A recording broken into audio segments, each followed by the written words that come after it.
Well, first of all, I'm excited that we're here this morning on behalf of the Cannabis Certification Council.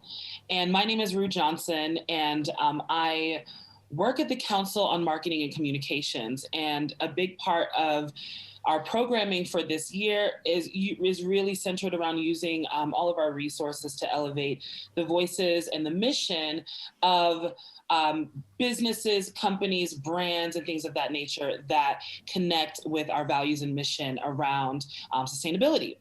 And so, first of all, it's Black History Month. So we have a couple more days. It's Black History Month. So I would be remiss to not mention that a big part of our work to highlight Black history this month in particular really involves connecting with our members and brands and other people who are Black and Indigenous people of color, specifically Black. So bringing that to the reason why we're here today, I'm really excited to talk with you both about the work and the mission of BIPOCANN.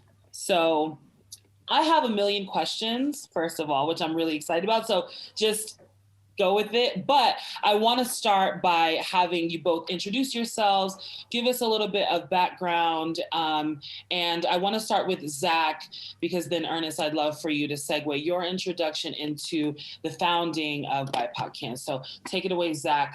Tell us every single thing about you. Oh gosh. Well, thank you. We appreciate it. Very excited to be here. My name is Zach Walker. I am a digital marketer by trade. Prior to me getting introduced to Ernest, I was part of the cannabis industry for about 14 months, specifically here in Chicago, Illinois, where I worked for Grassroots Cannabis, which is now part of the Curaleaf family. And I basically led up all things social media and influencer marketing for four cannabis brands. So Grassroots Cannabis, which is a cultivation brand. And then at the time, they owned three unique dispensary brands across multiple markets for both medical and recreational. Very exciting time there. Absolutely loved the ability to be, I won't even call it the ground floor, but what felt like the ground floor at the time. Really getting to join an ever-changing industry. I originally came from an advertising background, so I had worked a lot on CPG brands, so consumer packaged goods brands like Oscar Mayer, Lunchables, Kool-Aid, Triscuit, you name it. And then I also worked for an alcohol brand for a little bit called Fireball Whiskey. And so both of those brands and categories really lead into the cannabis industry in terms of consumer packaged goods. And then obviously, because the cannabis industry is highly regulated, there is a need for professionals, both marketers and outside of the marketing field, that have that experience. So absolutely love my time there. I got to be part of legalization here in Illinois, so got to work with a lot of exciting times within the industry. Got a chance to not only meet a bunch of people across multiple states, but one of the big things I was really excited about doing was partnering with influencers, both here in Chicago, but all across the country, that have been part of the cannabis industry and have been fighting to figure out a way how to get in and work with some of these bigger brands, like the Crescos, the Grassroots Cannabises of the world, and things like that. So really awesome opportunity. Got to meet a lot of amazing people. Shortly after COVID hit, obviously everybody's tightening their belts, and unfortunately I had to look for a new role, but thankfully that gave me the opportunity to meet Ernest and get to learn a little bit more about what he was doing. And, I think for me, it was a really great opportunity because I got to see firsthand what the industry looked like from the inside in terms of representation and diversity. And while there's been a huge amount of progress done so far, obviously there's a lot more to go. So for me, it was a really great opportunity to get to know a little bit about Ernest, his journey, and how I could help support what he's doing at BIPOCANN. That's awesome. So great. I will have so many circle back for you on that. What a resume. Thank you. Ernest.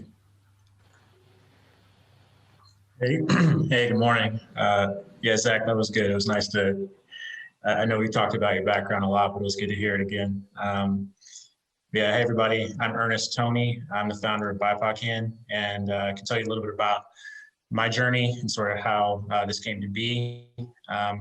So I moved to Denver, Colorado about a decade ago. So I was here full year before Colorado Amendment 64 hit the ballots. So that was a really exciting time to be down, living downtown in the city and starting to pay attention to, just all of the talk and chatter about, this new industry. And, that was it was pretty exciting to be in, sort of like the thick of it. So like right after Colorado became the first adult use market in the state, it was hard for me to ignore just what that meant, from an economic standpoint. So I started paying a lot more attention to, the cannabis industry and, started to experience everything that was happening with this growing and booming market. You saw a lot of jobs created, a lot of, increased tourism. We saw like real estate prices go up, and as a result, started to see some gentrification play out, as sort of a byproduct of the booming market. So, fast forward a few years, I was trying to figure out how to get into the industry, and I got my start at Marijuana Business Daily. So I was there for a couple of years, working in, various marketing roles, initially as an international marketing manager. And, did some pretty cool projects there to help, expand the company's global reach and help, lead and play an important role in the event marketing launches in Canada, Europe, and Latin America. And part of that required, building relationships because we didn't have presence in those markets. So, you needed to have strong partnerships and allies. So that directly segued into a role where I was handling the marketing partnerships. So doing the negotiations and managing those roles and executing them. And, I was really enjoying that work. It helped expand my reach. I got connected to groups like the council and, some other advocacy groups within the space. But, within a couple of years, you're going to the big global shows and going to other industry events. And to sort of touch on what Zach said, it was really easy to see that there was a lack of like minority representation, in the industry. And last year, in 2020, we started to see the cannabis industry become more, aware and intentional about addressing some of the historical challenges that have caused like this disparity within the marketplace. So, you started seeing more conversations about social equity. A lot of companies paying attention to, the histories with the war on drugs and how it's impacted communities of color. And, I think there was just like a lot of companies that were trying to figure out what they could do to address the problems and how they could sort of be, how they can become more educated. And I saw that, not only were there some gaps in the market, but also an opportunity to sort of use my insights, reach, and connections to sort of build that bridge. So I created BIPOCANN, which stands for, Black, Indigenous people and people of color in cannabis. So BIPOCANN is about connecting, folks from those BIPOC communities who want to get into the industry, but it's also about connecting existing cannabis industry companies and brands to, BIPOC folks. So, I'll sort of leave it at that. I'm sure Reaux probably has some questions about what we specifically do, but we got a lot of cool things going on in the works. So. That's awesome. The visionary. Ernest and I know each other from his work at Marijuana Business Daily. And I feel like it was so clear that your mission was to just build a bigger and broader conversation around these issues of equity that really allow for more access for Black and Indigenous people of color. So I want to talk about that aspect of it, how BIPOCANN supports the efforts of those who make access, or who make the industry more accessible, if you will. And then I want to talk about the importance of especially BIPOC folks seeing our efforts in the industry outside of doing things that just involve touching the plants. And so I would love if both you and Zach can talk a little bit about the importance of BIPOCANN's work in creating more accessibility for the industry and supporting the efforts of those. Zach, you can go first if you want. Yeah, definitely. I think you brought up a really great point, Reaux, that it's not just touching the plant in terms of cultivation, or, even, for example, being in a dispensary and working as a bud tender or a cannabis expert. There's so many different aspects of the entire cannabis industry. When I was at Grassroots Cannabis, it was really great to be a part of that marketing team. It was probably one of the most diverse teams I've actually worked with in a very long time. And I think that says a lot about leadership. And I think that's where you really, you see people get the opportunities to be a part of this industry and multiple facets. I think one of my former colleagues, he leads up all things corporate social responsibility for Curaleaf now. And so as a person of color, it's great to see him succeed in that role and really just, continue to not only showcase that people of color have the the skills and the technical capabilities to work these leadership roles, but that's how you create a more equitable, industry, a more equitable company overall.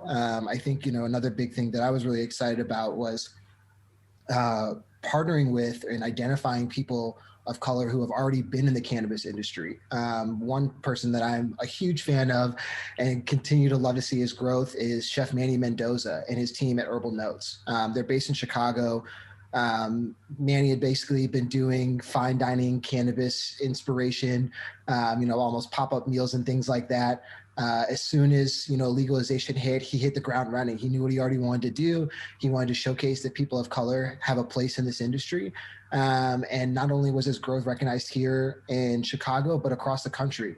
He was on one of the Netflix, cooking with cannabis shows that was like Chopped, but with cannabis, and he won his episode. So, I think it's really great opportunity, and I think that's why BIPOCANN can come in and give people the opportunity, whether you're an organization, you're looking to create a more diverse workforce, or if you're a business leader and you're looking for ways to bring in, whether it's consultants, whether it's service providers that are Black, Indigenous, or people of color.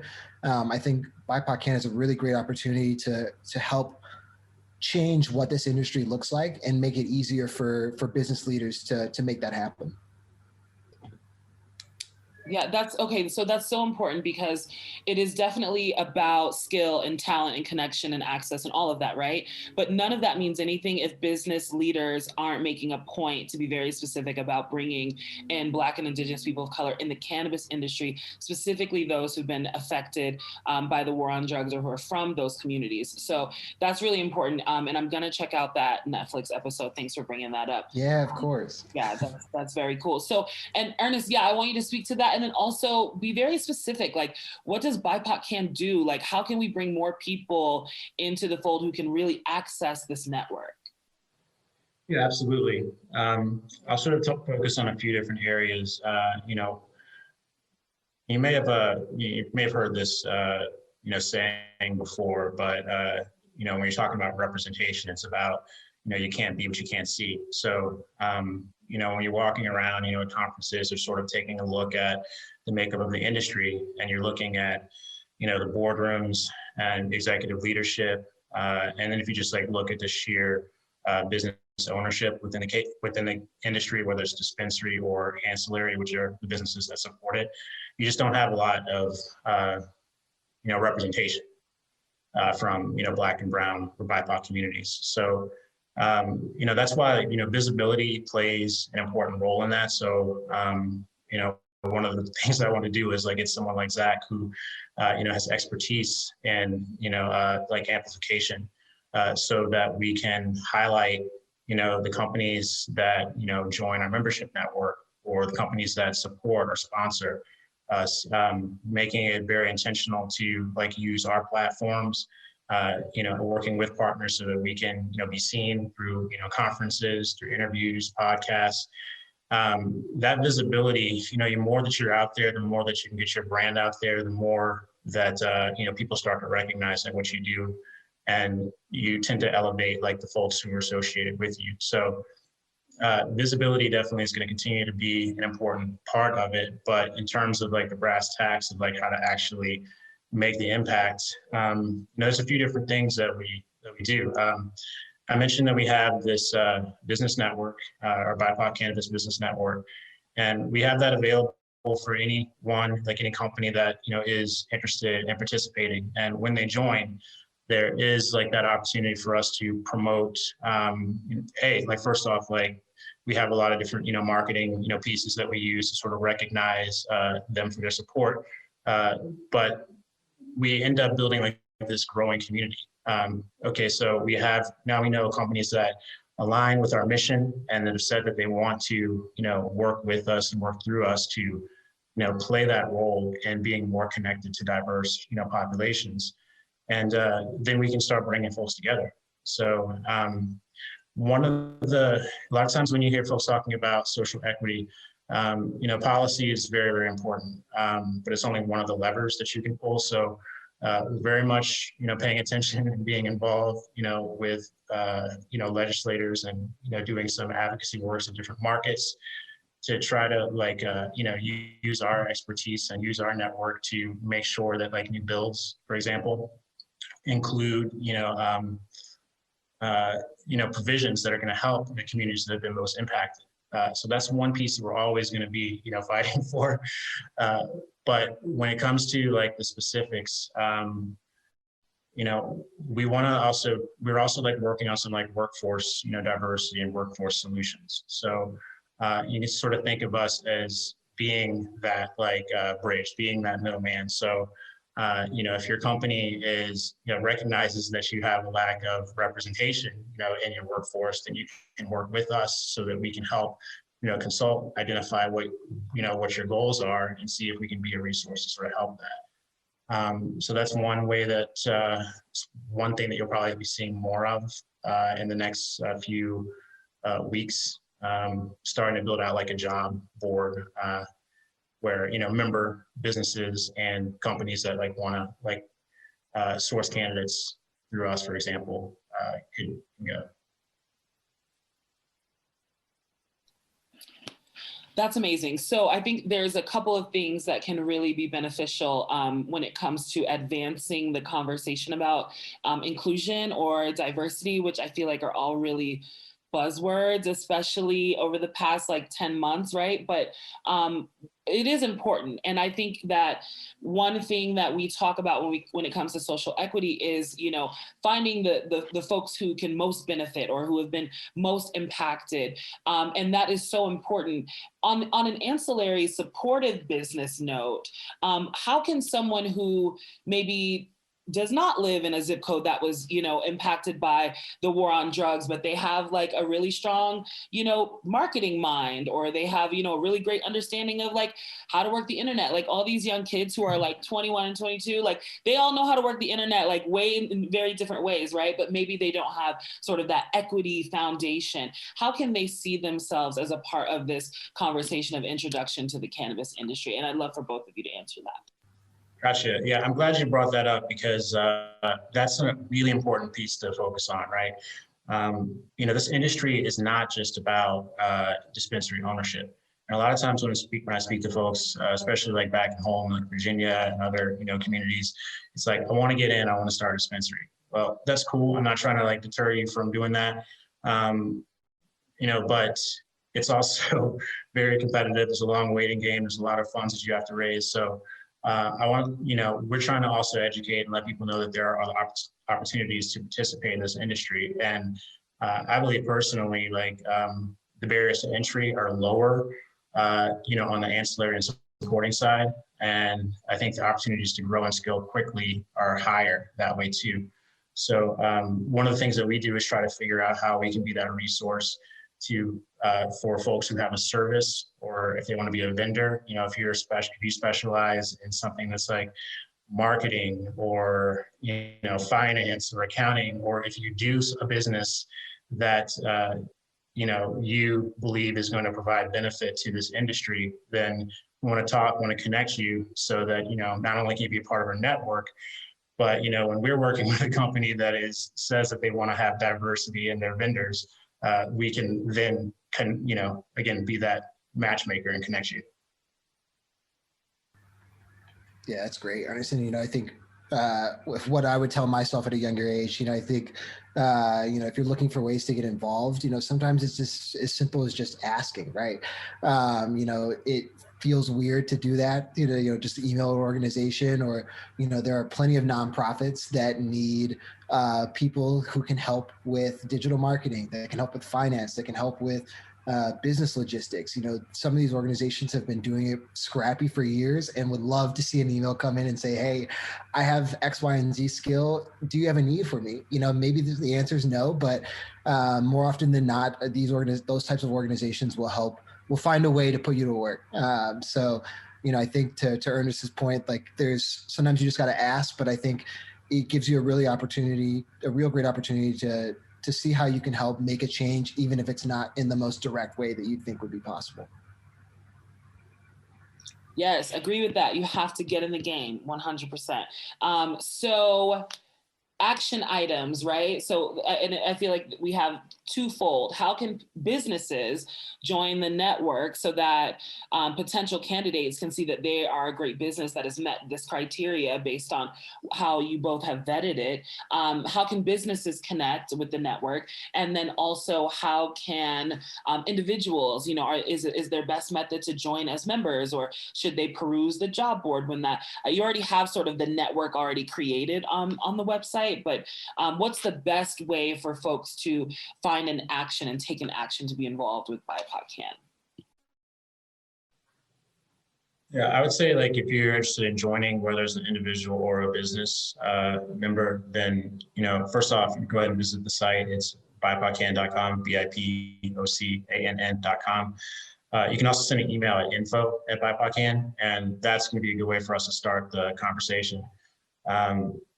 I would also sort of just would probably say, follow us on social. He's the one that's managing those platforms, so he's your guy if you want to, have those DMs and those direct conversations. Yeah, definitely. Yeah, to echo Ernest's point, definitely check out the website, bipocann.com. We are active on social media. So, if that's where you're spending most of your time, reach out to us there. Comment on something, send us a DM. I think there are a lot of ways to get involved, similar to how I got involved with Ernest. So, definitely looking for the opportunity to continue to grow what Ernest has been doing in 2020 and into this year as well. Yeah, and seriously, Zach and I didn't know each other, but he's commented on a post that I made on LinkedIn, and that's how we started the conversation. So we're both accessible there too. Every time someone talks about a LinkedIn success story, it always reminds me to go. It's like, why don't we all go update our LinkedIns today? Yes. Yes. Find me on LinkedIn. I'd love to be connected. Yes. Okay. No, that's a really good point. And especially because this is where these conversations are happening. I hope that we can spend our final moments together getting sort of a forecast from you both of what is the state of cannabis going to be in 2021, and what will the landscape of it look like? What will the industry look like in terms of ownership and more connections with BIPOC folks, even in the ancillary businesses? What can we expect things to look like? I know it's a big question, but just go with it, Ernest. Like, you're such a serious guy. No, stop. Yeah, I wish I had a crystal ball, right? But, I do know that, I was really excited to see that we had, like in the fall, there were 5 states that passed measures to legalize, to basically legalize bills. And, I'm really excited about what's going to happen in my home state of Virginia. I'm already connected to folks who are, working to make sure that they get it right, and they're on track to opening up a equitable and awesome adult use market in a couple of years. So, part of what I'm doing is going to try to build some, connections now, with, trying to have a presence in places where, there are, strong BIPOC, demographics, and trying to figure out how you can get them plugged in to support this industry on the ancillary side. So, that learning curve has been reduced when those markets open. So you can probably expect to see us having more of a presence in, some developing places. I'm hoping that, we're all able to return back to going to the live events, because I think that's actually going to be a huge opportunity for everybody. I think we all missed that, face-to-face networking. I'm trying to get up to Chicago so I can connect with some folks up there, including Zach. And I think we're going to see more conversations like this, but some of the things that I know that we're going to be putting into place will include some programming where we will actually have resources and opportunities for industry people to connect. with the folks in our group. Yes, 100%. Really excited to hang out with people again. Zach? Yes, let me second that or third it. No, similar to Ernest, I don't have a crystal ball, but I would say I am an optimist. I think for me, one of the things that I'm looking forward to, especially here in Chicago, is to continue to see progress being made towards a more equitable and diverse cannabis industry here. During my time at Grassroots, I was able to meet a lot of amazing people of color that are trying to get into the cannabis industry as cultivators, as dispensary owners, as infusers, people trying to provide delivery services. So I'm really hoping to see that 2021 is the start of having those people really make their footprint, not only here in Illinois, but across the country. I think when it comes to the workforce and how do we make a more equitable cannabis industry, I had read a quote by Verna Myers, who's a DE&I expert. But basically what she said is diversity is being invited to the party, inclusion is being asked to the dance. So right now we're definitely at the party. So now how does this cannabis industry ask people to dance? I think it's a really great opportunity for organizations to take that next step. And with the support of BIPOCANN and other great organizations all across the country, there's a real opportunity to make that happen.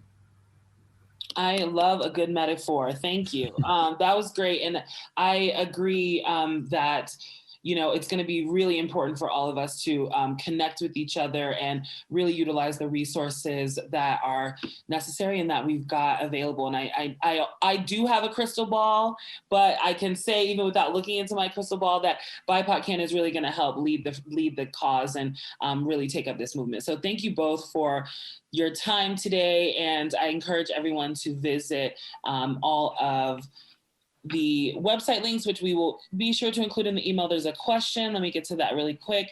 Any recommendations for digital marketers to brush up on media compliance and education?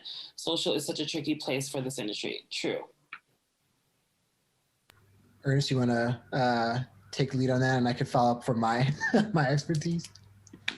Digital marketers to brush up on media compliance and so that's basically like, does that mean like having the 21, are you 21 and up, pop-ups on your website, making sure that you're saying the right thing on social media, like you can't say sell, you can't, shadow banned terms, like stuff like that, I think is what that question lends. Yeah, Shannon, I can talk a little bit about my time. Like I said, it's been a few months since I've been in the cannabis industry, but I think the way we took our approach was, whatever the strictest state that you're operating in, or if you're communicating in multiple states, that's the approach that we take. So, to Rue's point, some states you're only allowed to call cannabis marijuana through marketing communications. Some, to Rue's point, you can't say, sell or talk about prices. I wish there was a standard, cheat sheet that you could look to. But I think that's one of the things this industry needs, right? Is how do we get uniformity in terms of how we can market in an effective manner? But, I think the short answer is looking for resources. Ernest has been working with a lot of local organizations across multiple states that deal with these types of issues on a daily basis. But, I think definitely be more cautious than not. It's not worth getting your account banned or suspended. I know that was something that was always in the back of my mind, but definitely play it safe when you're communicating, because it's the only way to really reach new people. Absolutely. Yeah, I'd probably say, one of our partners that we work with, who could also be a resource on that, is the Cannabis Marketing Association. And I know that this is like an area that they, also sort of specialize in. So I just want to give them a shout out for that one. Great. It's been such a great conversation. Thank you, Shannon, for your question. I'm really looking forward to the work that you two will be doing this year, and anything that the council or any other way that we know each other can support, let me know. And I think that brings us to a wrap. And I'm going to turn it over to Ben Gelt, chairperson of the Cannabis Certification Council Board. And thank you again to Zach and Ernest. And that has been our time. Ben, I'll send it over to you. Thank you, Rue.